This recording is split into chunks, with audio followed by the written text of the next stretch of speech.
Colossenses, capítulo 1, nós vamos ler do versículo 24 até o 29.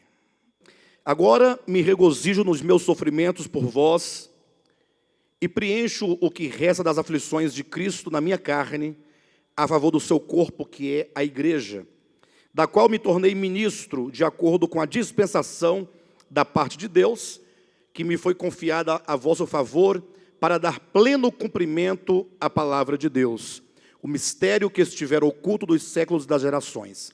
Agora, todavia, se manifestou aos seus santos, aos quais Deus quis dar a conhecer qual seja a riqueza da glória desse mistério entre os gentios. Isto é, Cristo em vós, a esperança da glória, o qual nós anunciamos, advertindo a todo homem e ensinando a todo homem em toda a sabedoria, a fim de que apresentemos todo homem perfeito em Cristo.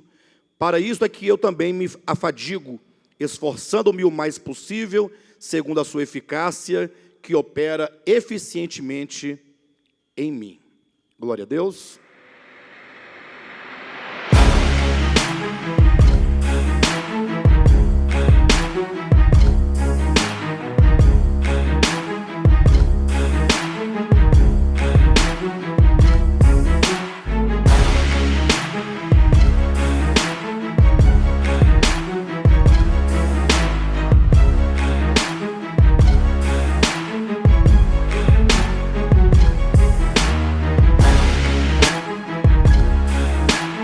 Amém. Nós lemos as escrituras, os irmãos dizem amém. Amém é uma palavra de concordância. É o abrir do espírito, do seu espírito humano, para a palavra, né? É você sendo um com a palavra que foi lida, não é?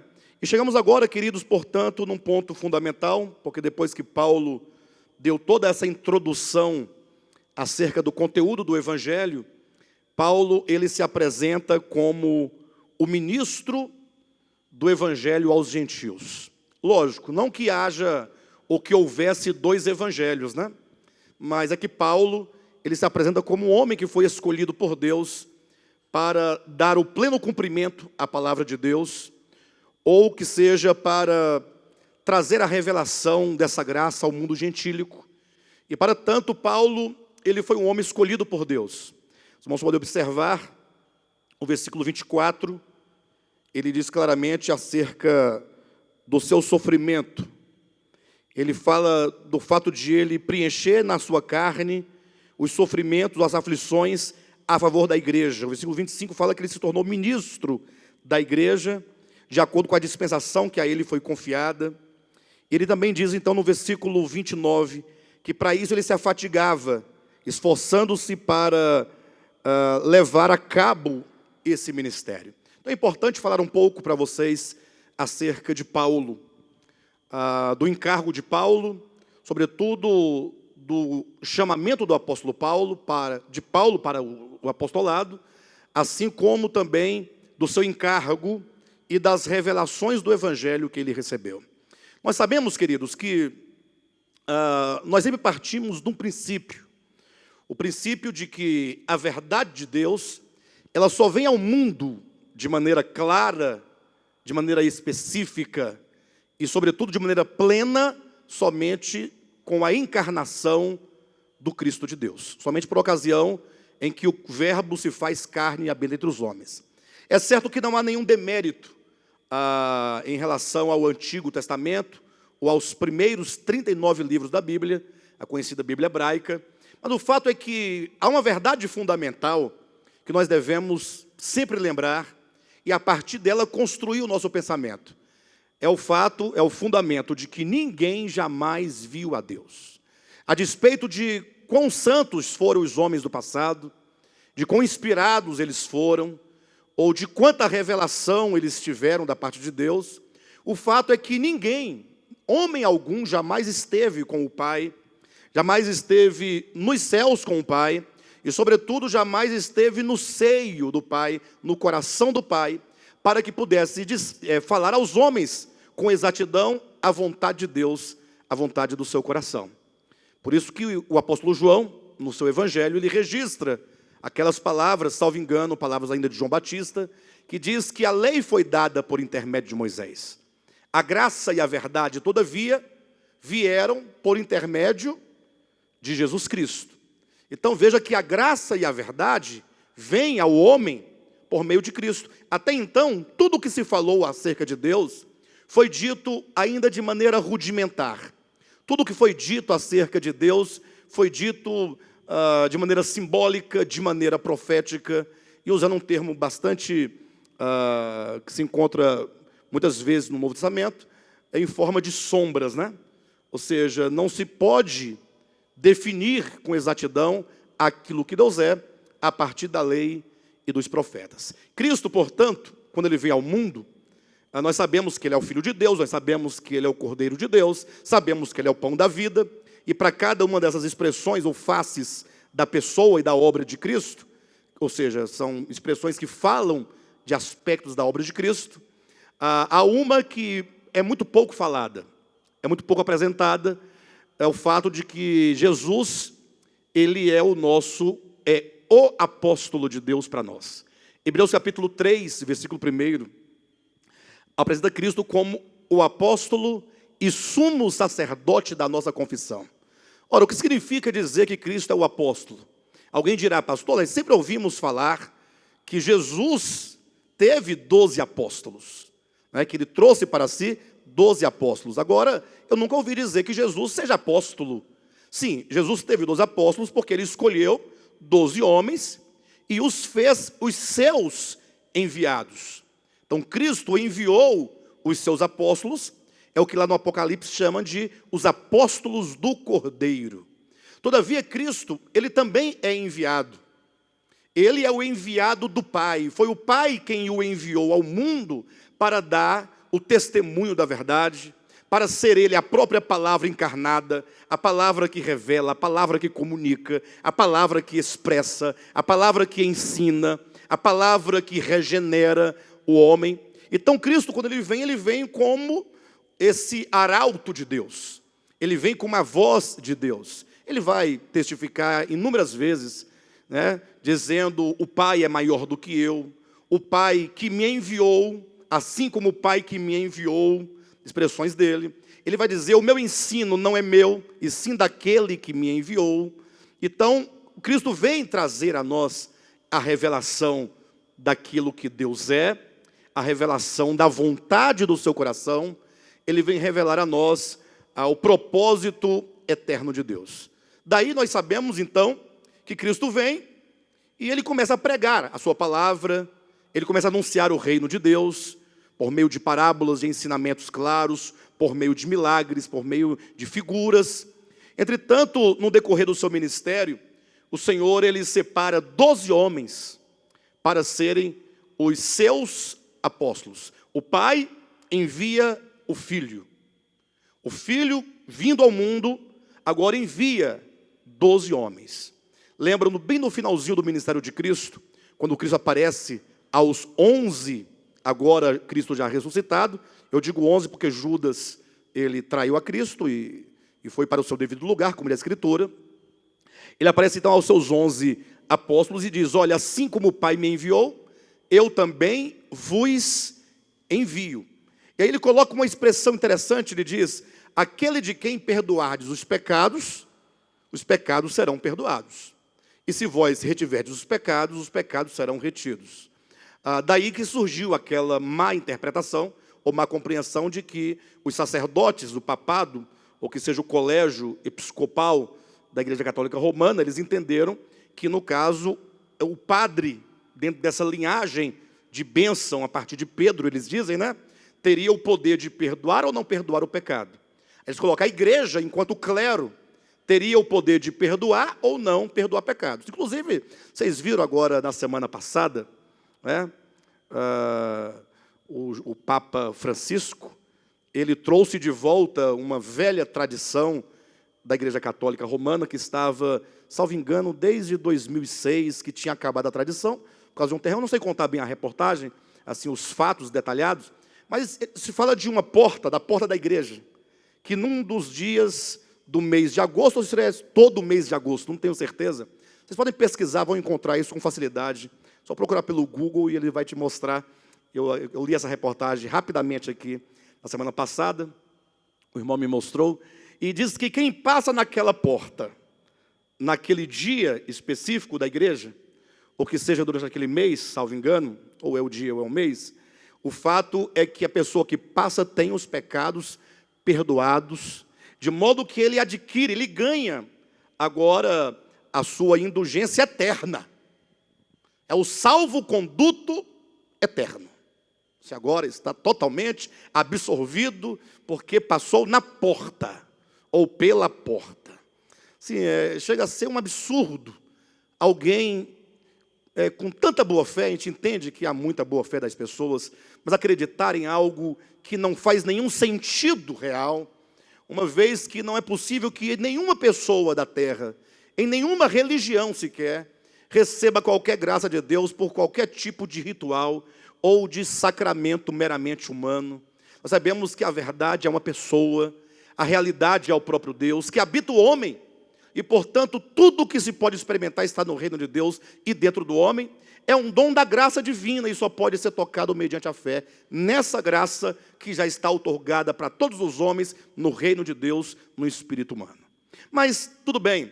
Mas o fato é que quando Cristo diz, voltando ao ponto que eu estava falando, de quem perdoar os pecados serão perdoados, ou se retiver os pecados serão retidos, ele falava da missão apostólica. Os apóstolos deveriam sair ao mundo para levar a palavra de Deus, para pregar ao mundo a palavra de Deus, anunciar a obra de redenção a todos os homens. E é certo que quando Paulo, ele diz lá em 1 Coríntios, ele fala enquanto apóstolo, né? Eu sou o devedor, ai de mim se não pregar o evangelho, porque eu sou devedor de judeus e gregos, bárbaros e livres, eu sou devedor a todos os homens, no sentido de que uma vez que Deus entrega algo a alguém, Jesus entregou aos apóstolos, Paulo posteriormente também foi chamado e recebeu da parte de Deus. Quando o homem recebe de Deus algo, ele não recebe para si, ele recebe para compartilhar, ele recebe para dividir. Na verdade, todas as coisas que recebemos de Deus, tudo, a própria vida, a própria existência, ela nos foi dada para ser compartilhada. O altruísmo, o amor, sobretudo quando envolve um chamamento específico. No caso, os apóstolos foram chamados para serem apóstolos, para serem enviados. Ao receberem eles, portanto, a palavra do evangelho, se eles retiverem para si o evangelho, no sentido de serem negligentes, de não levar o evangelho àqueles a quem ele foi incumbido de levar, ele está retendo essa graça aos outros que não estão ouvindo essa mensagem. E no sentido de eles levando essa mensagem, eles estão levando a palavra da reconciliação. Eles têm o ministério da reconciliação de Deus com os homens, eles são portadores desse ministério, e esse ministério tem uma palavra de reconciliação, e agora ele tem que levar essa palavra aos homens. Então, o Senhor Jesus tem os seus apóstolos, os portadores desta mensagem divina. Por isso que João, o apóstolo, vai dizer na sua primeira epístola, aquelas palavras do capítulo 1, quando diz assim, aquilo que temos visto, aquele que é desde o princípio, que nós vimos com os próprios olhos, tocamos com as nossas mãos, apalpamos, que nós ouvimos, que nós contemplamos, com respeito ao verbo da vida. Sim, a vida se fez carne, a vida se manifestou, e nós a vimos e dela damos testemunho. Aí ele diz, e nós agora compartilhamos com vocês que não viram, que não tocaram, que não contemplaram, para que vocês tenham comunhão conosco nesta palavra.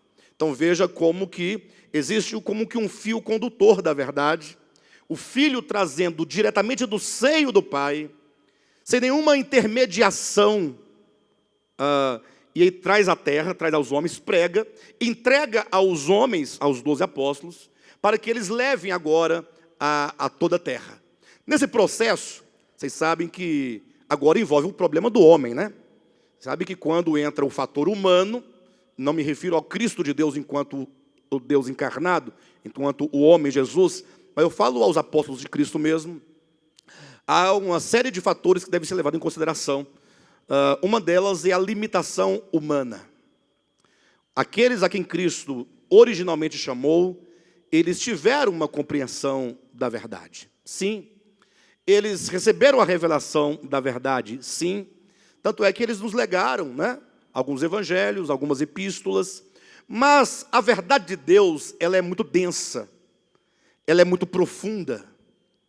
E até mesmo para levar essa verdade para o mundo inteiro, imagina naquele tempo, o mundo helenizado, né, desde o 3º século antes de Cristo ao 3º século depois de Cristo, esses 6 séculos era a época que o mundo grego mais teve a expansão e conquistou espaço, mesmo no tempo de Roma, os 3 séculos últimos desses que eu falei, mas estava sob a influência da cultura grega, né? O fato é que era preciso, Deus carecia de alguém que pudesse levar aos gentios essa mensagem um tanto mais ampla do que os primeiros apóstolos. Isso o apóstolo Paulo vai dizer algumas vezes nas suas epístolas, inclusive ele vai dizer no livro de Romanos, capítulo 1, que o Senhor Deus vai julgar os homens. Ele diz, conforme o meu evangelho, não que ele tivesse um evangelho exclusivo, não, é que quando Paulo foi chamado, olha na sua Bíblia em Colossenses, capítulo 1, nós lemos aqui, versículo 25, quando diz assim, da qual me tornei ministro, de acordo com a dispensação da parte de Deus, que me foi confiada a vosso favor, para dar pleno cumprimento à palavra de Deus. Essa expressão, dar pleno cumprimento à palavra de Deus, implica pelo menos 2 coisas. Primeiro, para que a palavra de Deus, referente aos gentios, aquilo que Deus decretou, determinou em Cristo para os gentios, para que isso se cumpra cabalmente, mas também o sentido de que a palavra de Deus venha em revelação na sua plenitude. O termo aqui usado por Paulo, quando fala para dar pleno cumprimento à palavra de Deus, essa palavra cumprimento é plerou, que vai dar a palavra pleroma, de onde vem a palavra plenitude. Ou seja, para trazer a palavra de Deus nas bordas, digamos assim, do recipiente. É como se o Senhor fosse colocando pouco a pouco num recipiente a sua palavra revelada, revelando aos homens, desde os tempos antigos, até que quando veio Paulo, ele pudesse trazer a completação, como que a revelação chegasse bem na borda do recipiente, totalmente cheio. Então, o apóstolo Paulo, ele tem um chamamento muito específico e um chamamento especial na obra de Deus. Tanto é verdade que, tendo o Senhor Deus chamado 12, nós sabemos que um deles abandonou, ele traiu a Cristo, ele pereceu juntamente com os ímpios, ficaram apenas os 11. Esses 11, o que inclui Pedro, Tiago e João, permaneceram em Jerusalém, ali conformados em ficarem ali. Eles pregaram para uma multidão de pessoas no dia de Pentecostes, até mesmo em razão do próprio Pentecostes, ou seja, eles anunciaram aqueles judeus que ali estavam, porque vieram judeus de várias partes do mundo, foram à festa do Pentecostes. Então Pedro ali e os demais apóstolos pregaram a palavra. Mas depois eles continuaram em Jerusalém, não saíram de Jerusalém. Até que chega no capítulo 7 do livro de Atos, quando ali há a morte de Estevão, aí por causa da perseguição que começou contra a igreja começa a sair de Jerusalém, e quando a igreja sai, leva juntamente consigo o quê? O evangelho, não é? Mas os próprios apóstolos permaneceram em Jerusalém. Até então que Pedro teve que receber de Deus uma revelação, capítulo 10 do livro de Atos, quando ele teve aquela visão que descia o lençol, cheio de animais imundos, e a voz falava, Pedro, mata e come. E Pedro dizia, não, Senhor, eu não posso comer coisa impura. E a voz respondia, Deus falava, não considere comum ou impuro aquilo que Deus santificou. Essa visão se referia aos gentios, que uma vez santificados, eles agora deveriam ser alvos da pregação do evangelho, mas Pedro tinha ainda muita resistência em sair e pregar o evangelho, e ele foi, inclusive, à casa de Cornélio pregar o evangelho, só que ele foi com muito cuidado, né? Com muito medo. Vocês lembram que ele próprio, anunciando a palavra para aqueles que ali estavam na casa de Cornélio, ele avisou dizendo: vocês bem sabeis, ou vós sabeis, que não é lícito a um judeu entrar na casa de um gentil, né? Mas eu tive uma visão. Aí ele vai contando para tentar justificar aquela situação. Ou seja, os apóstolos do Cordeiro, os primeiros 11, eles tiveram muita dificuldade de compreender, de assimilar e mesmo de aceitar que a pregação do Evangelho deveria ser a todo o mundo. Eu não vejo qual é a dificuldade, pelo menos hoje, né, pastor José, de compreender a ordem de Cristo, quando diz: ide por todo o mundo e pregai o Evangelho. Ou quando ele diz: ide e fazei discípulos de todas as nações. Mas o leitor atento, que lê o livro de Atos, vai perceber essa dificuldade, né? É uma limitação humana da parte desses apóstolos, né? E também havia uma limitação mesmo de compreensão. Não sei até que ponto essa limitação existia, mas o fato é que, lendo também o livro de Atos, nós vamos ver a dificuldade que os apóstolos, sobretudo Pedro, Tiago e João, ou sobretudo Pedro e Tiago, que é os nomes registrados, tinham para pregar com clareza a economia neotestamentária de Deus, a economia do Novo Testamento, da Nova Aliança, né? Inclusive houve um concílio em Jerusalém, Atos capítulo 15, para que eles discutissem entre eles e os presbíteros das igrejas acerca do que era devido ou não aos cristãos gentios, se deviam ou não ser circuncidados, se deviam ou não guardar a lei de Moisés, se seriam salvos sem guardar a lei de Moisés. Isso é uma discussão que hoje, para nós, já foi até vencida, né? Mas naquele tempo era algo muito grande. Por isso que Paulo, ele foi um vaso de Deus escolhido para, como uma patrola divina, abrir o caminho da pregação do Evangelho para o mundo gentílico. Deus o incumbiu com um ministério especial. Deus lhe deu revelações grandes. Ele vai contar lá em 2 Coríntios capítulo 12, que ele foi arrebatado ao terceiro céu, que ele foi arrebatado ao abismo, né? Que ele ouviu palavras inefáveis, que ao homem não é lícito referir. Ele foi arrebatado ao paraíso. Eu falei abismo, né? Foi ao paraíso, né? Ao paraíso e ao terceiro céu. E que ele ouviu palavras inefáveis que ao homem não é lícito referir. Ou seja, Paulo, ele foi um homem muito iluminado, recebeu muita revelação de Deus acerca da verdade, de modo então que quando Paulo anuncia o seu evangelho, ele fala coisas, e o próprio Pedro assumiu isso, quando ele escreveu a sua terceira epístola, ou melhor, a sua segunda epístola, salvo engano, ele fala que Paulo escreveu coisas difíceis de serem compreendidas, a ponto de os indoutos distorcerem as verdades que Paulo apresentava para a sua própria perdição. Então Pedro falava assim, Paulo falava coisas difíceis de serem compreendidas.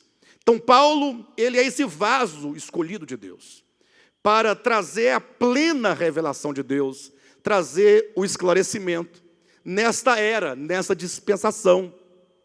Não é sem razão que ele teve tanta clareza e tanta revelação da parte de Deus, como ele próprio testifica e conta, que foi preciso que Deus colocasse nele um espinho na carne. Esse espinho na carne, como diz o próprio texto, um mensageiro de Satanás para esbofetear o meu rosto. Ou seja, onde Paulo ia, ele enfrentava oposição, ele enfrentava sofrimentos, ele enfrentava angústias, fome, frio, nudez, perseguição, apedrejamento, era fustigado com varas. Então o ministério de Paulo era carregado de muito sofrimento. Na verdade, eu acredito que todos quantos se empenham na pregação do Evangelho sofrerão, na mesma medida do seu encargo, muita perseguição. Ou seja, terá muito sofrimento. Não existe encargo e pregação do Evangelho sem sofrimento. Por isso ele vai dizendo, nós começamos aqui no versículo 24, ele dizendo que se regozijava nos seus sofrimentos, por nós os gentios, porque com isso ele estava preenchendo o que restava das aflições de Cristo a nosso favor. E aqui eu quero que os irmãos pensem um pouco e reflitam sobre isso. Que os irmãos coloquem essa palavra no coração dos irmãos. Me ouça por um momento. Eu fui chamado por Deus para a pregação do Evangelho desde a minha infância. Evidentemente que eu só fui compreender isso melhor e, sobretudo, atender já na minha juventude, já entrando para a vida de casado. Mas o fato é que eu tenho a plena convicção daquilo que Deus tem preparado para mim e, consequentemente, para todos nós nesse ministério. Porque nós somos um, ministerialmente falando, né? Mas eu me recordo, na minha infância, como que Deus veio me preparando para que hoje nós pudéssemos ter um mínimo de entendimento para compartilhar a verdade de Deus com algumas pessoas, com um pouco que nós podemos alcançar, e eu posso, na minha mínima experiência, perceber o quanto que isso traz sofrimento. Vocês imaginem o apóstolo Paulo na dimensão do seu ministério, porque Paulo, ele teve um encargo muito grande. A pregação do evangelho dele não era situado num recorte ali de espaço, mas era muito amplo. Então, ele andou em muitas cidades pregando o evangelho num tempo muito difícil.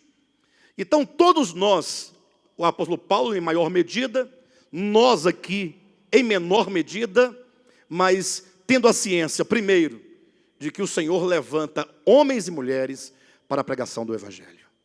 Deus sempre levantou.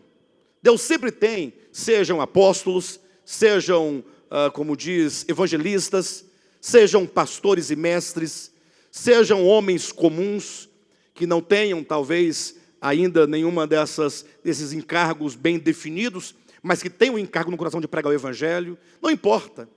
O fato é que todos quantos se sentem de alguma maneira chamados para pregar o evangelho, ele certamente vai passar por um caminho de sofrimento, um caminho de dor. Por isso que esse encargo da pregação do evangelho, ele tem que ser regado por amor a Deus e por amor aos homens. Interessante como que nós vemos, por exemplo, quantas pessoas, quantos religiosos, quantos ascetas, querendo se santificar para Deus, né? Querendo ter uma vida pura, querendo ter uma vida agradável a Deus, eles entendem que eles precisam se isolar do mundo para que sejam aceitáveis a Deus. E se esquecem que quando eles se isolam do mundo, eles não se purificam do mundo.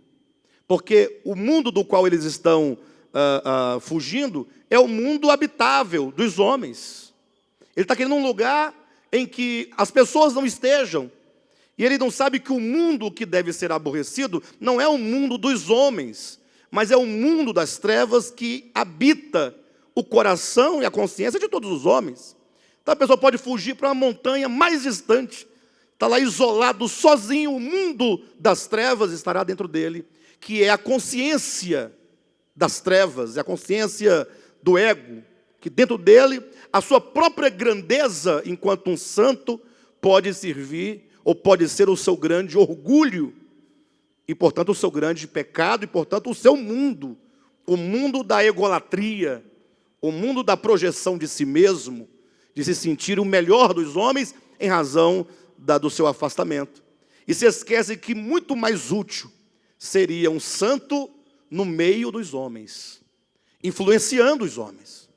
Então Deus nos chamou com o propósito de sermos nós o seu arauto, a sua voz. Nós não fazemos parte de um ministério de mero entretenimento.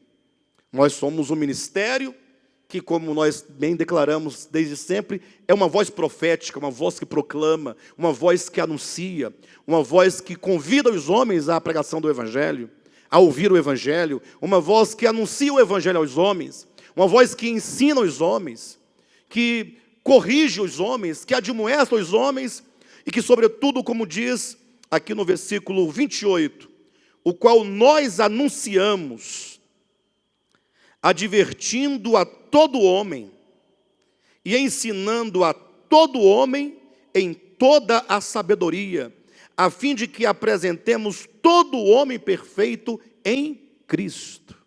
Este é um encargo apostólico. Este é o encargo de Deus que começou com os apóstolos do Cordeiro, que seguiram na história com os apóstolos da igreja, muito mais conhecido como os missionários, que as próprias igrejas enviavam. Lógico que esses não têm a mesma autoridade apostólica que os 12, certamente não, mas os missionários que agora davam continuidade. E quantos ministérios que foram oriundos, vieram a partir de homens dons, de mestres, de pastores e mestres, para auxiliar o seu povo. Então, eu quero encorajar os irmãos e advertir os irmãos para o nosso encargo ministerial. Nós temos a firme convicção, e você é uma peça fundamental nesse processo. Quanto nós precisamos de desenvolver um mesmo sentimento, uma mesma alma, um mesmo encargo, um mesmo propósito, para que nós, maduros em Cristo, possamos andar de mãos dadas, unidos. Vamos ter agora a terceira conferência orgânica. Vamos falar um tema profundo. Vamos falar de um tema necessário. Vamos falar sobre a gestação do anticristo e a consciência humana. Demonstrar, a quantos nós pudermos demonstrar, que o anticristo não é simplesmente uma figura icônica, histórica, que vai surgir nos últimos dias, e que este homem é contra Deus e nós temos que fugir dele, deste homem, ou do seu selo. Nós temos que avisar as pessoas e comunicá-las e demonstrar pela Escritura que o anticristo já está sendo gerado desde os primórdios da história, que como um germe ele foi plantado em Babel. Tratando-se da história humana, esse germe ele é plantado ali em Babel, e que ele tem todo um desenvolvimento, e que esse homem é um homem coletivo, porque não se trata de um ser humano específico em unidade, mas se refere a uma consciência coletiva caída. E em razão de muitos desconhecerem isso, ocorre que não poucos estão sendo forjados nessa forja das trevas, sem se atentarem. Então vejam a profundidade do entendimento. Veja a riqueza da verdade, nesse aspecto negativo das obras das trevas, que nós temos nas nossas mãos. E chegando à nossa conferência, o quanto que nós temos que entender que nós somos um só ministério, com um só coração, um só entendimento, um só encargo, e que nós temos que anunciar essa palavra. E que se nós ficarmos em nós mesmos, na nossa individualidade, alimentando o sentimento de egoísmo, porque o egoísmo, preste atenção, não é simplesmente você falar, não, eu quero isso aqui só para mim. Alguém fala, não, pastor, eu não sou uma pessoa egoísta, eu costumo compartilhar. Sempre quando eu passo na rua, eu tenho um dinheirinho para o cego. Eu sempre tenho um dinheirinho para o flanelinha. Eu sempre tenho uma moedinha para o paralítico. Aí a pessoa, às vezes, fazendo isso, que é o mínimo que se pode fazer, considera, às vezes, que não é egoísta. Mas nós somos egoístas quando nós não compartilhamos os dons que Deus nos deu. Você recebeu de Deus uma riqueza de entendimento. Você carrega no seu coração esse ministério. A palavra tem sido falada abundantemente aqui. E quando então você simplesmente pensa somente no seu trabalho, na sua casa, nos seus projetos, nas suas viagens, e você não se preocupa, não coloca no coração, não tem o ardor no coração de compartilhar, de convidar alguém, de expandir essa palavra. Talvez você não tenha a habilidade de falar, pastor, eu não guardo, eu entendo tudo, mas não guardo nada. Difícil. Faça como uma pessoa me disse há algumas semanas, salvo engano, na semana retrasada, eu ministrei no domingo, aquela palavra sobre metanoia, baseada ali em João capítulo 15, né? Eu usei a parábola da videira e os ramos, né? No dia seguinte eu encontrei uma pessoa e ele me falou: olha, pastor, aquela palavra, ela deveria ser gravada, deveria contratar um trio elétrico e colocar para passar nas ruas, a palavra sendo falada nas ruas. Falou para mim a pessoa. Colocar numa praça e deixar lá falando o dia inteiro, acabava, roda de novo, muda de lugar. Tem que falar essa palavra. Palavra muito rica. E eu sei que talvez pode haver uma certa euforia em falar do trio elétrico, mas existe uma maneira talvez até muito mais eficiente do que o carro, o trio elétrico, você pegar o link dessa mensagem e carregar com você no seu WhatsApp. Ali. Você pode criar um grupo. Eu tenho aqui um grupo, que para eu criar um grupo eu tinha que ter no mínimo 2 pessoas. Eu coloquei eu e minha filha, em seguida tirei minha filha, o grupo ficou só comigo. Aí eu coloco arquivo. É de WhatsApp. Tudo que é de WhatsApp que eu quero guardar, eu vou no meu arquivo de WhatsApp e deixa lá dentro, guardadinho. E as demais pastas eu vou limpando, né? Os grupos eu vou limpando. Eu não gosto de fazer aquele tanto de coisa, é muito ruim. Então, você deixa lá no seu arquivo aquele link daquela mensagem. Com quantas pessoas você conversa no WhatsApp por dia? Uma pessoa? Uma? 2? Não, supomos que você conversa com 2 pessoas. Com 3 pessoas. E no final da sua conversa, você fala assim: olha, você sempre se despede, um abraço, não é? Você manda uma carinha, sorrindo, uma mãozinha, não é assim que a gente faz? Uma piscadinha, um beijinho. Aí você coloca assim, no final, para abençoar a sua vida, assista a esta mensagem. A pessoa vai lá, começa a assistir. Irmãos, no bom sentido, é viciante.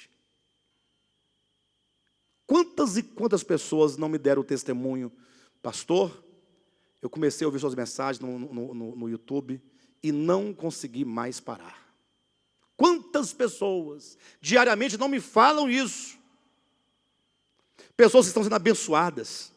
Então, nós temos que entender, queridos, que talvez nós não tenhamos entendido ainda isso, né? Você esteja aí farto, alegre, mas se você faz parte desse ministério, você tem que ser um altruísta, não um amante de si mesmo. O amante de si mesmo, ele traz tudo para si. Até as coisas positivas ele não compartilha. Ele retém. Ele não passa para frente. Paulo dizia: ai de mim se não pregar o evangelho. Ele sabia que ele era devedor a gregos e a bárbaros. Então nós somos devedores. E é certo que isso nos requer sofrimento, mas nem tanto sofrimento assim. Por muito maiores sofrimentos passaram os que vieram antes de nós. Vivemos num tempo hoje tão acessível. Nós temos tanto acesso às pessoas. Por que não tomar esse sofrimento, tomar esse encargo, tomar essa palavra e levar conosco e falar: vamos fazer isso valer. Entender esse ministério. Paulo fala desse encargo, desse sofrimento, dessa dispensação. E nós estamos nessa mesma linha. Eu me recordo daquele texto de Paulo, quando Paulo fala a Timóteo. Paulo estava preso. Ele sabia que a qualquer momento ele iria morrer. Ele seria julgado, ele seria condenado. Ele próprio declarou, né, que o dia da minha partida é chegado. Eu serei oferecido por libação. Ele vai declarando isso na carta a Timóteo. E nessa carta ele fala: olha, mas a palavra não pode morrer comigo. Porque Paulo não é a palavra. Paulo era um portador da palavra. Mas ele sabia que essa palavra, ele morrendo, ele seria uma torneira fechada. Dali não pode sair mais nada. Ele seria canduíte, né? Não é canduíte? Conduíte. Muito obrigado, pastor Josué. Conduíte, né? Um conduto por onde a verdade sai, é ministrada, ele disse: Timóteo, eu já te entreguei essa palavra, guarda o bom depósito de Deus, guarda essa palavra, e agora transmite essa palavra a outros. Olha o que ele está dizendo. Ele quer dizer, o ministério, essa palavra revelada, ela não foi dada a mim para que eu a tivesse e pronto. Não, é para que eu ministrasse. Eu estou ministrando, mas agora eu vou morrer. A minha partida chegou. Eu estou no fim da minha carreira. Ele fala: combati o bom combate, completei a carreira, guardei a fé. Acabou, eu não tenho como fazer mais nada. Agora você tem. Transmite esta palavra a outros, a homens fiéis e idôneos. Ele quer dizer, esse meu ministério, que é o ministério de Deus, na verdade, né? Paulo tinha a incumbência do ministério de Deus. Se diz ministério de Paulo, no sentido da incumbência que ele tinha. Mas esse encargo divino, esse ministério de Deus, que chegou em Paulo, passou por Timóteo, e deveria ser passado a homens fiéis e idôneos, para que essa verdade continuasse em toda esta dispensação da graça. Quando Paulo diz que a mim me foi dada, ou me foi concedida esta dispensação, olha o versículo 25, da qual me tornei ministro de acordo com a dispensação da parte de Deus que me fora confiada a vosso favor. Paulo fala de toda uma dispensação que diz respeito aos gentios. Só que Paulo não viveu toda essa dispensação. Paulo, ele trouxe a plena revelação nesta dispensação, que agora deveria prosseguir por Timóteo e por homens fiéis e idôneos. E nós fazemos parte dessa corrente de homens fiéis e idôneos. Você faz parte. Você se sente parte disso? Hã? Quem está com medo, diga amém. Medo. Ninguém está com medo. Quem está feliz? Fazer parte. Nós temos que nos encorajar. Às vezes parece que nós estamos aqui ministrando a palavra de que quem vai ser o próximo para ir para a cadeira elétrica. Cada um tem uma senha. Josué é o próximo. Aí todo mundo fica naquele suspense, né? Até dá até uma angústia, uma tristeza, saber que você é o próximo. Aí a cadeira elétrica, né? Mas não, nós estamos falando de uma bênção, que é poder, né, receber isso de Deus e sermos feitos ministros dessa palavra revelada. Pastor, que palavra revelada é esta? É um mistério que foi revelado. E o pior, um mistério que foi revelado, mas que, embora há 2000 anos esteja revelado, continua velado para a maioria das pessoas e, sobretudo, dos crentes. Foi revelado. Mas o fato de ser revelado não quer dizer que para todos está revelado. Significa que está disponível a revelação. Leia comigo o capítulo 1 de Colossenses, versículo 25. Da qual me tornei ministro, de acordo com a dispensação da parte de Deus que me foi confiada, a vosso favor, para dar pleno cumprimento à palavra de Deus. 2 pontos. Leia comigo. Para dar pleno cumprimento à palavra de Deus. 2 pontos. O mistério que estiver oculto dos séculos e das gerações. Olha que maravilha. O mistério que estivera oculto. Por séculos e séculos havia um mistério oculto. Moisés não conheceu esse mistério. Nenhum profeta do Antigo Testamento conheceu esse mistério.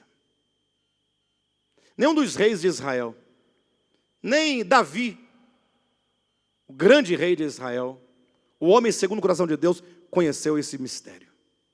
Não foi dado a conhecer a Daniel, tampouco a Isaías, Jeremias muito menos, a nenhum deles. Veio João Batista, também não. João Batista, o maior de todos os nascidos de mulher, também não teve a revelação. Só veio esta revelação a partir do Cristo ressurreto. Cristo veio, pregou o Evangelho, por uma questão de economia e mesmo de didática divina, né? Ocorre que Cristo vai pregando aos gentios, toda uma orientação, ou melhor, pregando aos judeus, a toda uma orientação, pregai somente as ovelhas perdidas da casa de Israel, não tomeis rumo aos gentios. Depois o Senhor começa a pregar aos gentios, mas por meio de parábolas. Quando ele se volta aos gentios, começa uma série de parábolas, que impede, que até hoje muitos não discerniram o seu significado. E muitos por aí que têm boas interpretações de parábolas, interpretam equivocadamente, aplicando com exclusividade a um pequeno grupo de pessoas. Não entenderam que as parábolas falam do reino de Deus. Quando fala de reino de Deus, você não pode pensar em religião, você não pode pensar em denominação, você não pode pensar em continente, você não pode pensar em hemisfério, porque o reino de Deus está dentro do homem. Onde estiver um homem, lá estará o reino de Deus dentro dele. Portanto, não pode ser interpretado pelos limites, né, das sebes, dos muros que os homens constroem e que impedem as pessoas de conhecer a Deus. Então Cristo veio ali, somente depois da sua ressurreição, morte e ressurreição, ele passou 40 dias ali com os seus discípulos, falando claramente acerca do reino de Deus. E eles ainda impedidos de compreenderem pelas suas limitações, as limitações provenientes da própria estreiteza cultural do coração, dos dogmas já estabelecidos que são difíceis de serem vencidos, pela limitação da capacidade de raciocínio e de entender coisas mais profundas da verdade. Quando veio Paulo, ele falou, agora eu vou completar esta revelação, dando a conhecer o mistério. Em Paulo, o mistério é claramente aberto. O véu é totalmente tirado.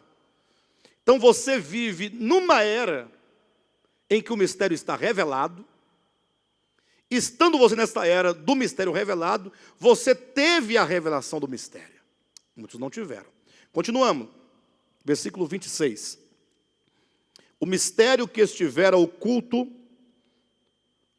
dos séculos e das gerações, agora, todavia, se manifestou aos seus santos, aos quais, aos santos, Deus quis dar a conhecer qual seja a riqueza da glória deste mistério.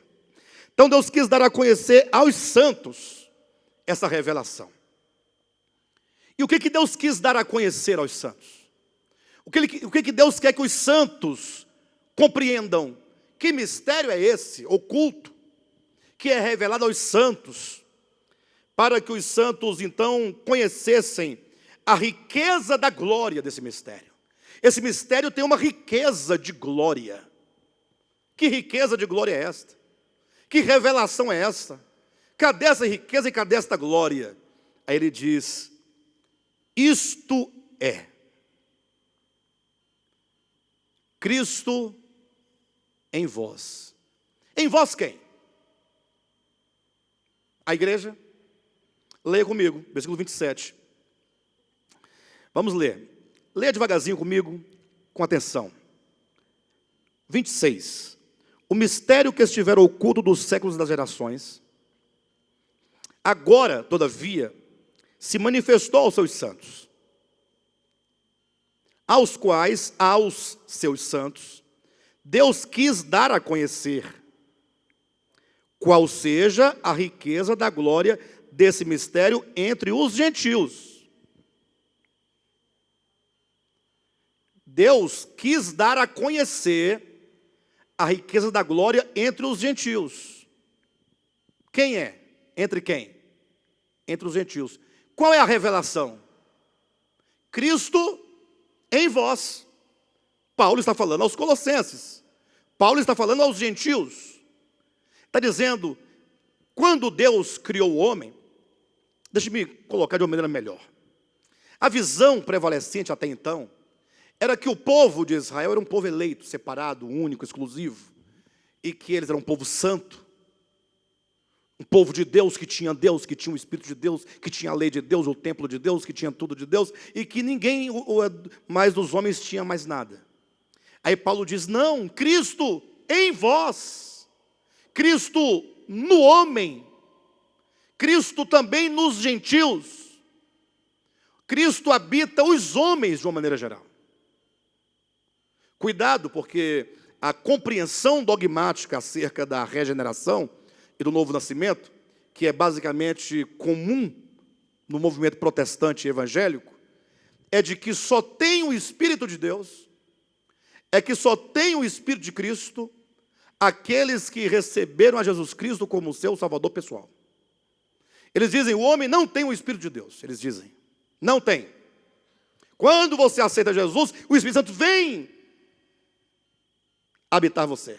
Já ouviram isso? Já ouviram, certamente. Mas isso não é verdade. Por uma série de razões que eu posso apresentar para vocês. Primeiríssima razão, o Espírito Santo, ou melhor, o Espírito Santo não pode não estar dentro de todos os homens.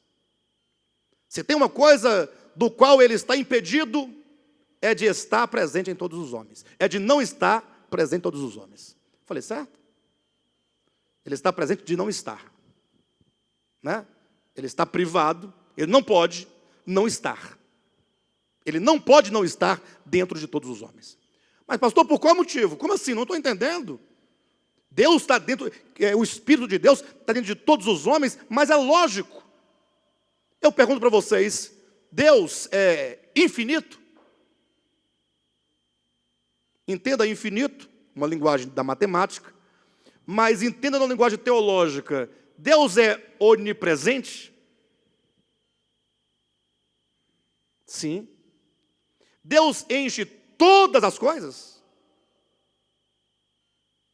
Isso faz parte da natureza de Deus, do ser de Deus. Deus não tem onipresença. Ele é a própria onipresença. Quando todos os mundos acabam, ele continua a ser. Vocês terem uma ideia? Tudo o que existe, nós lemos aqui na semana retrasada, todas as coisas foram criadas nele. Pronto, basta essa frase. Todas as coisas foram criadas nele. Todas as coisas. Para você poder entender melhor, Paulo vai dizendo, todas as dos céus e a da terra, as visíveis e as invisíveis, sejam tronos, potestades, soberanias, não importa, tudo foi criado nele, tudo está nele, tudo subsiste nele. O salmista Davi, naquele tempo, já sabia disso e falava, para onde eu fugirei do teu espírito? Como assim? Tu estás por detrás e por diante, tu me cercas, eu estou tomado do Espírito, eu estou andando no Espírito, e se eu subir na mais alta montanha, lá tu estás, se eu descer ao abismo, lá tu estás, não há lugar onde ele não esteja. Salomão, no seu tempo, também discerniu, dizendo, Senhor, como posso eu edificar para ti uma casa, tu que enches os céus e os céus dos céus, e nem o céu dos céus te podem conter. Como pode o Espírito de Deus não estar dentro de todos os homens? Ou melhor, como pode haver algum lugar no qual ele não esteja?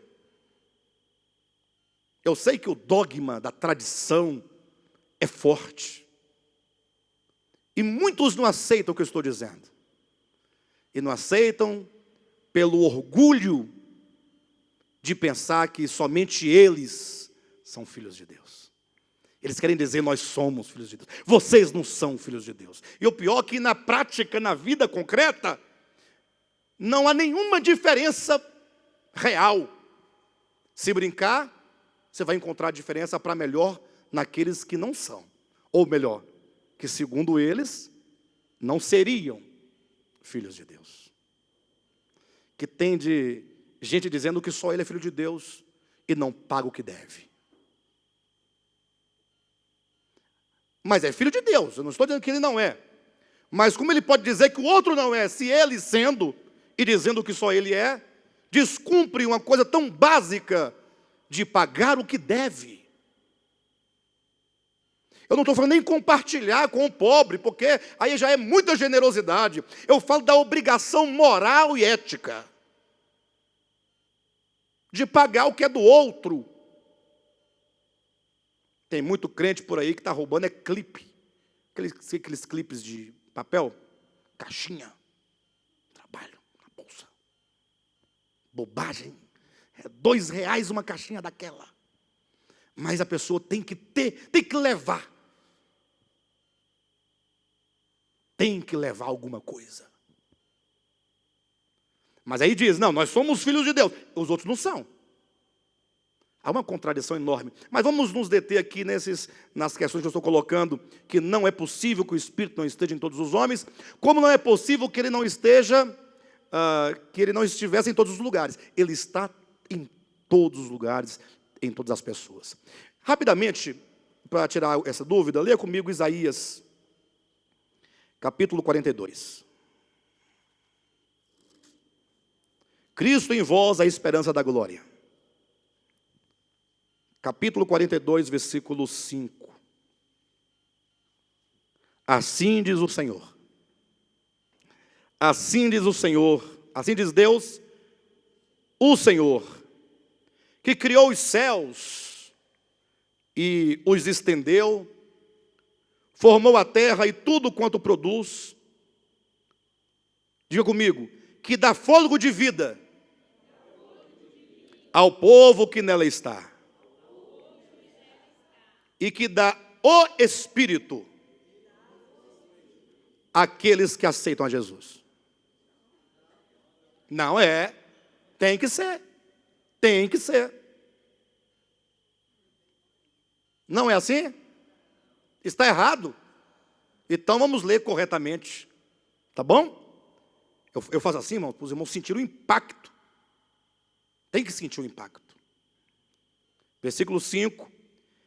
Que dá fôlego de vida ao povo que nela está, e que dá o Espírito aos que andam nela. Onde você vir uma pessoa andando sobre a terra, ela tem o Espírito. Ela não tem um espírito humano, tem também. Mas Deus dá o Espírito. Pastor, então todos são filhos de Deus? Sim. Foi isso que Jesus falou para escribas, fariseus, sacerdotes, discípulos, na multidão dos que criam e dos que não criam, dos que até perseguiam. Falou assim, olha, a ninguém chameis de pai. Que fique claro isso para vocês. Porque um só é o vosso Pai, que está nos céus. E quando vocês orarem, devereis orar, Pai nosso. Nunca diga Pai meu. Pai nosso te traz o sentido e o entendimento de que todos temos um Pai comum. O Pai Celestial. Efésios capítulo 3, rapidamente, versículo 14 e 15. Por esta causa me ponho de joelhos diante do Pai. Diante de quem? Queridos, quando o apóstolo, ele decide chamar Deus de Pai ao invés de Deus, ele poderia dizer, me põe de joelhos diante de Deus, não poderia? Ou diante do Altíssimo, ou diante do Eterno, não poderia ou não? Quando ele fala diante do Pai, ele quer dar ênfase a essa paternidade. Ele quer que você entenda que ele está se referindo a Deus enquanto Pai, embora Deus, a ênfase é o Pai. É a paternidade de Deus e, portanto, a filiação divina. Me ponham de joelhos diante do Pai, de quem toma o nome toda a família de evangélico que aceitou Jesus. Hã? Não? É? Não é não? Então leia comigo direito. De quem toma o nome. Diga, eu tenho o nome do Pai. Você tem o nome do Pai? Olha, quando uma criança... Como é seu nome? Meu nome é Alexandre. Alexandre que? Rodrigues. Por que Rodrigues? Não, minha mãe tem Rodrigues. E de quê? De Lima. Meu pai tem Lima. Sou filho, nasci dos meus pais. trago o nome deles comigo, ou não? Só que esses meus pais, eles não são os meus progenitores. Eles são meus genitores. Primeiro, é Deus. O único e verdadeiro pai é Deus. Todos os demais estão ali na função de dar continuidade e de serem os genitores terrenos e passageiros. Mas quem me criou foi meu pai, o eterno. Então, veja, de quem toma o nome toda a família, vírgula, tanto no céu como sobre a terra. Toda a família, tanto nos céus quanto na terra, tem o nome do Pai. Capítulo 4 de Efésios, aí do lado, versículo 6. Há um só Deus e Pai de todos os evangélicos, dos evangélicos, tirando os católicos e os protestantes. Não é assim que diz na sua Bíblia? Há um só Deus e Pai de todos, o qual é sobre todos, age por meio de todos e está em todos. E nem poderia deixar de estar, uma vez que o que nos faz existir e o que te faz viver é a vida. Você está vivo? Quem está vivo, diga amém aí. Em casa pode dizer amém também. Está vivo, fala amém. Se estiver morto, não precisa falar, porque morto não fala. Mas se você está vivo, a vida está aí. E o católico está vivo? Essa vida humana? O ateu? Também? O macumbeiro não. Tá bem? Macumbeiro é uma palavra tão feia, né? Essa palavra eu acho que não existe assim. Acho que é até os espíritas, os candomblecistas, os umbandistas e os santos, todas essas coisas. Você vai até, não acaba não. Ismo tem muitos. Cristianismo. É muito ismo. Estão vivas, as pessoas estão vivas. Então a vida está nelas. Que vida é essa? E a vida se manifestou.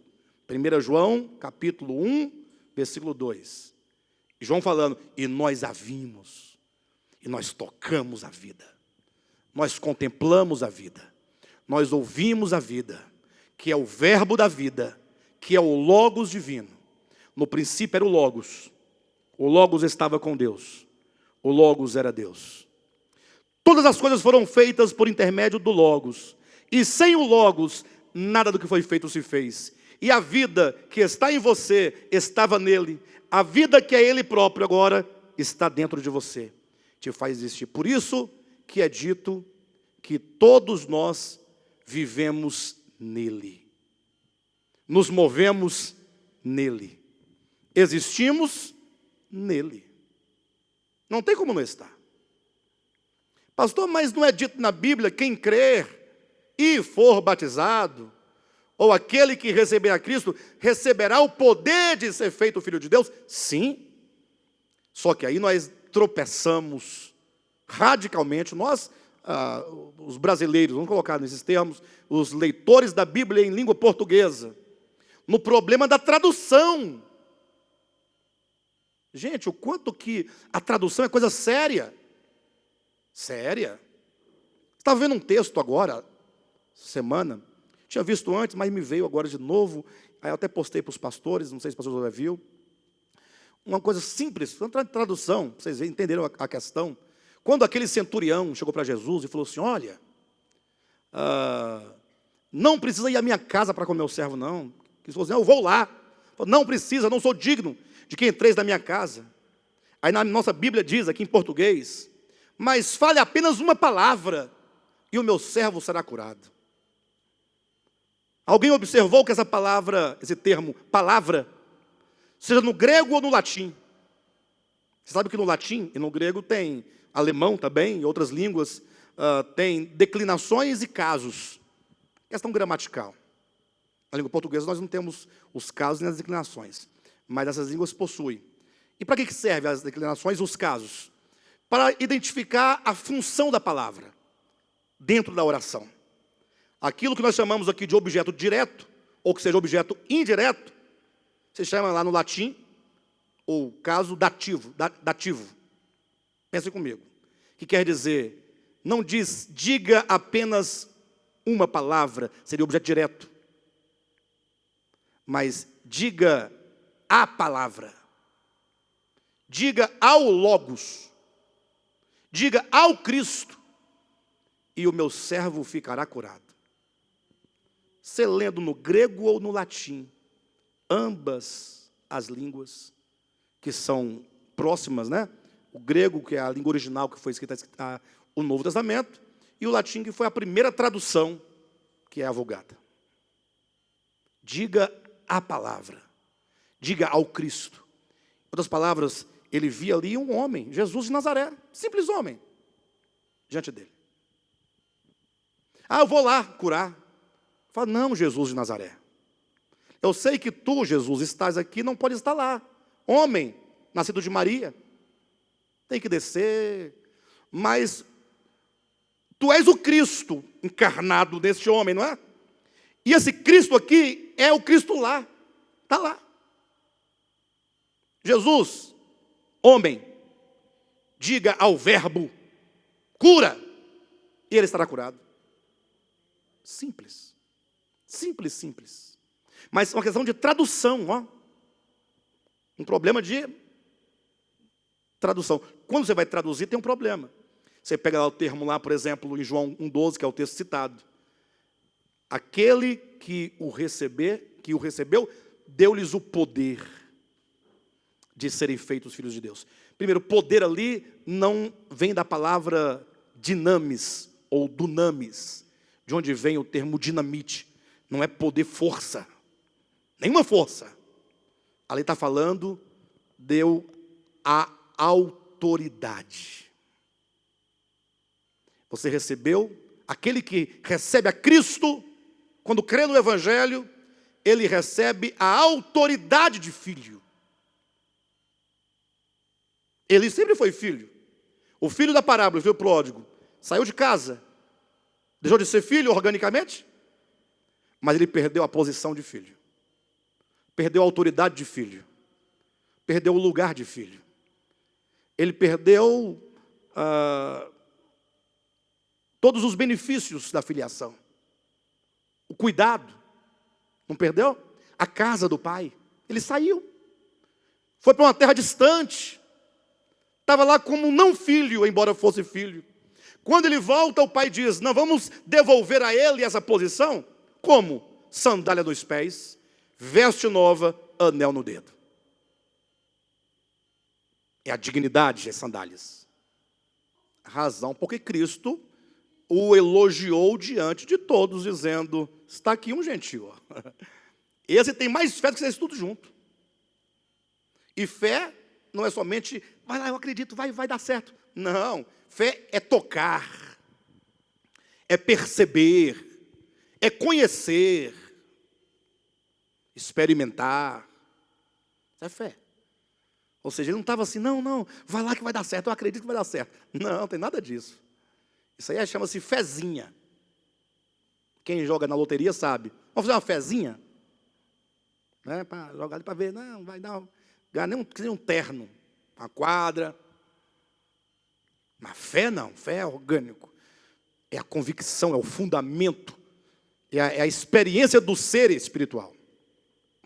Bem, então, por isso que Paulo, e vamos a mais um texto, por isso que Paulo, ao escrever aos Gálatas, capítulo 4, ele explica exatamente isso que eu estou colocando aqui.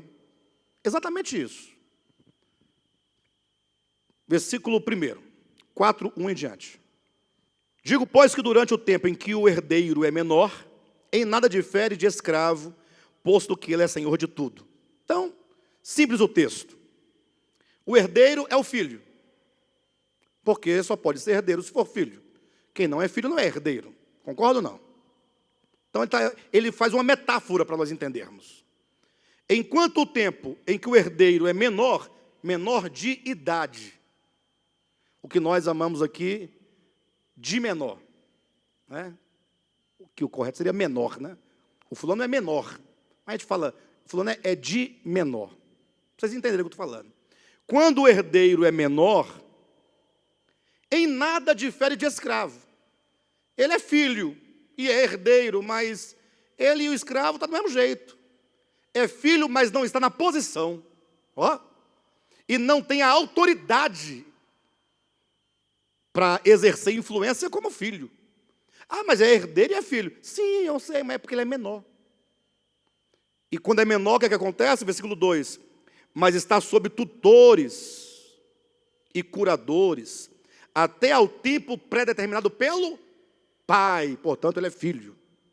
Então, o pai determinou o prazo. Ó. Quando chegar o tempo, por enquanto você vai ficar aí sendo cuidado por curadores, pelo aio, pelo pedagogo. Aí é filho, mas é como se fosse um escravo. Ó. Mesma coisa. Aqui fala de posição ou de ser? Ele está discutindo o ser filho, ou está falando que está discutindo a posição do filho? Quando fala, sendo ele senhor, em nada difere de escravo. Isso é o ser ou é a posição? Posição. Ele está declarando a filiação. O herdeiro é o filho. E o pai determinou isso. Então ele não discute o pai e o filho. Ele está discutindo qual é a posição que o filho tem enquanto é menor. Versículo 3. Assim também nós. E aqui eu até levantei uma questão uma vez para Josué, não sei se você se lembra, mas ele está falando aos Gálatas, portanto os gentios. Ele fala nós. Porque Paulo costumava fazer a diferença entre judeus e gentios, né? Sempre. Nós, vós, nós, vós. Aqui ele fala também nós. Falando aos Gálatas, incluindo todo mundo. Quando éramos menores, estávamos servilmente sujeitos aos rudimentos do mundo. Ou seja, todos os homens, enquanto na menoridade, estavam sujeitos aos rudimentos do mundo, não aos rudimentos de Cristo. Porque os rudimentos de Cristo referem-se especificamente à lei de Moisés. Agora, aos rudimentos do mundo quer dizer também leis divinas, mas leis gerais. Ou seja, aquilo que no começo da humanidade se apreendeu e se percebeu que foi bom para o cuidado, para a preservação dos bons costumes, da moral, da ética em cada lugar. São os rudimentos, os primeiros ensinamentos da humanidade.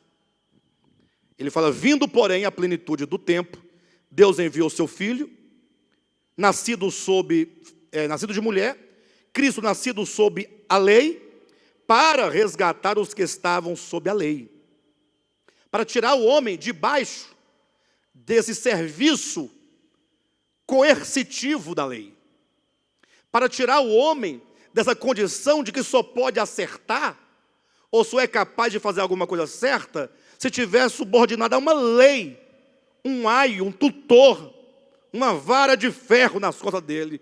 Ele não faz. Ele quer nos tirar disso.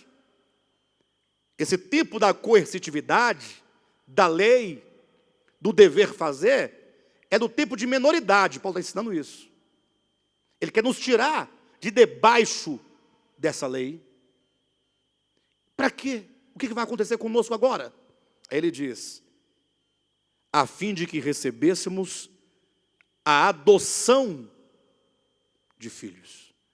Aí novamente encontramos uma palavra, uma expressão, adoção de filhos, que deve ser compreendida de acordo com o que Paulo disse. Paulo não disse adoção de filhos. Ele disse em grego, huiotesia. Adoção de filhos aqui me soa estranho para mim. Um filho adotivo é um filho que não é filho, mas que eu considero filho judicialmente, não organicamente. Entenderam, não? Legalmente é filho, mas se puxar o sangue, não dá certo. Não tem DNA. não tem participação em natureza. Mas aí o termo ruiotasia significa exatamente posição do filho maior. A palavra forense, do direito, que fala do filho em maioridade, a fim de que recebêssemos essa posição de filhos maiores. Deixamos de ser menores para sermos maiores. Uma vez recebida a posição de filho, quer dizer, você ficou maior de idade, então agora você já pode tomar posse da herança que sempre foi sua, porque você sempre foi filho.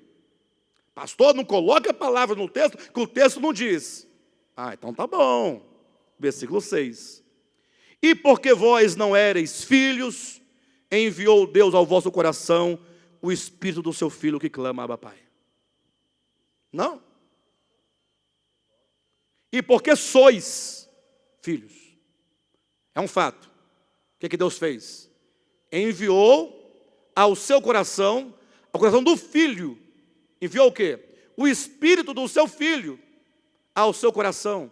Ou seja, lá no seu coração, não para você se tornar filho, não. Porque você é, dentro de você, o Cristo, o Logos, a palavra, a vida. Começou a clamar, Pai. Porque você não via Deus como Pai. Você não entendia Deus como Pai. Você podia estar enquanto toda a era da menoridade, Antigo Testamento.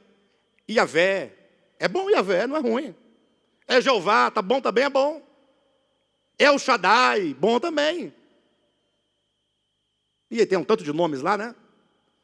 Mas quando vem a plenitude do tempo, maioridade, Deus envia seu Filho. Aí ele chega e fala, quando orardes, orareis assim, Yahvé que estais nos céus. Assim?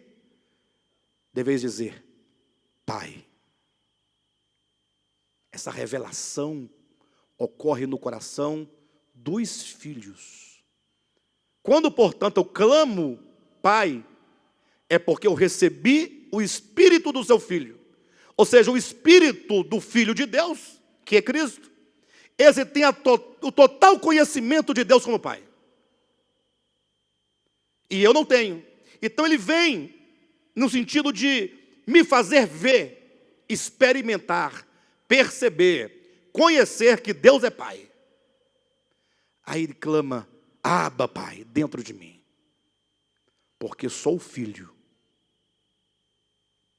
Porque sois filhos. Paulo está explicando. O filho era menor. O filho ficou maior. E sendo maior, você é feito maior na prática, quando o Espírito do Filho de Deus, dentro de você, clama, Abba, Pai. Mas ele clama, ou ele é enviado, usando os termos bíblicos, não para te fazer um filho, mas porque sois filhos. Então, para a gente poder fechar, ao texto de Colossenses, capítulo 1, Paulo diz, no versículo 27, aos quais Deus quis dar a conhecer qual seja a riqueza da glória deste mistério entre os gentios. Qual é a riqueza da glória? Entre os gentios quer dizer, a palavra, o mistério pregado para vocês, gentios, sendo ministrado entre vocês, Veja que no versículo 25, ele diz que Paulo foi feito ministro dos gentios nesta dispensação. Agora ele pega essa revelação do mistério entre os gentios pregando. O quê? Pregando entre os gentios. Cristo em vocês. É a esperança da glória. Ou seja, a glorificação do homem. E aqui vai demonstrar que é todo homem. A glorificação do homem, ela se dá. E só é possível por causa do Cristo que habita. Glorificação não é você entrar na glória, numa luz, debaixo de uma abóbada bem grande, aquela safira azul. Viu, Josué? Não, a glorificação é Cristo em dentro. Quando esse Cristo começar a se manifestar e tomar completamente o nosso ser, é a glória. Então nós estamos caminhando em direção à glória. Glória não é um lugar celestial, um planeta. Não, é Cristo em vós. Por isso que Paulo vai dizer aqui ainda em Colossenses capítulo 4. Ou capítulo 3, versículo 4. Quando Cristo, que é a vossa vida. Quando Cristo, que é a vossa vida. Diga assim, Cristo é a minha vida. Então diga para ele, Senhor, para ele, diga, Senhor, Tu és a minha vida. Você pode acordar todo dia de manhã e falar isso. Senhor, Tu és a minha vida. Quando Cristo, que é a nossa vida, se manifestar, então essa vida que é Cristo, vai manifestar-se. Então, vós também sereis manifestados com Ele em glória. Glória é a manifestação de Cristo em nós e de nós para o mundo, para o universo. Esse é o Evangelho de Paulo. Esse é o Evangelho paulino. E ele continua dizendo no versículo 28 do capítulo 1 de Colossenses. O qual o quê? Não, o qual. O que é o qual? 27 fala, Cristo em vós, a esperança da... O qual é? Cristo. Cristo em vós, é a esperança da glória. O qual, Cristo. O qual nós anunciamos a Cristo. Está certo ou não? Anunciamos Cristo? Não. Nós anunciamos Cristo em vós. Essa é a pregação. Qual que é o mistério revelado? Cristo em vós. Não é Cristo. Cristo. A revelação é Cristo em vós. É a esperança da glória. Esta é a mensagem. Esta é a revelação. Cristo em vós, o qual nós anunciamos, advertindo a todo homem e ensinando a todo homem em toda a sabedoria, a fim de que apresentemos todo homem perfeito em Cristo. É isso. Todo homem pode chegar a esse nível de crescimento. Lógico que em outro momento nós falaremos a razão da igreja. A igreja, ela não está para os filhos meramente. Lógico que nós todos somos filhos de Deus. Mas muito mais do que filhos, a igreja está para a noiva. A igreja é a noiva, a esposa. É um outro aspecto da verdade que está intimamente ligado à questão de eleição e predestinação. Não diz respeito a filhos, nem a salvação, diretamente. Tá? Mas está aqui, o qual nós anunciamos, advertindo a todo homem, e ensinando a todo homem em toda sabedoria, a fim de que apresentemos todo homem perfeito em Cristo. Para isso é que eu também me afadigo, esforçando-me o mais possível, segundo a sua eficácia que opera eficientemente em mim. Que maravilha. Os irmãos estão encorajados a darem as mãos para nós anunciarmos esse Cristo em vós? Sim ou não? Maravilha. Orem, portanto, por esse ministério. Orem. Interceda constantemente. Congregue, porque quando vocês vêm, nos ajuda muito, muito. Mas vocês não sabem o quanto que nos abate a ausência de vocês. Nós somos aquele vaso de barro de que diz Paulo, né? Às vezes nos sentimos desencorajados. Aí a Bíblia fala que devemos nós encorajar uns aos outros.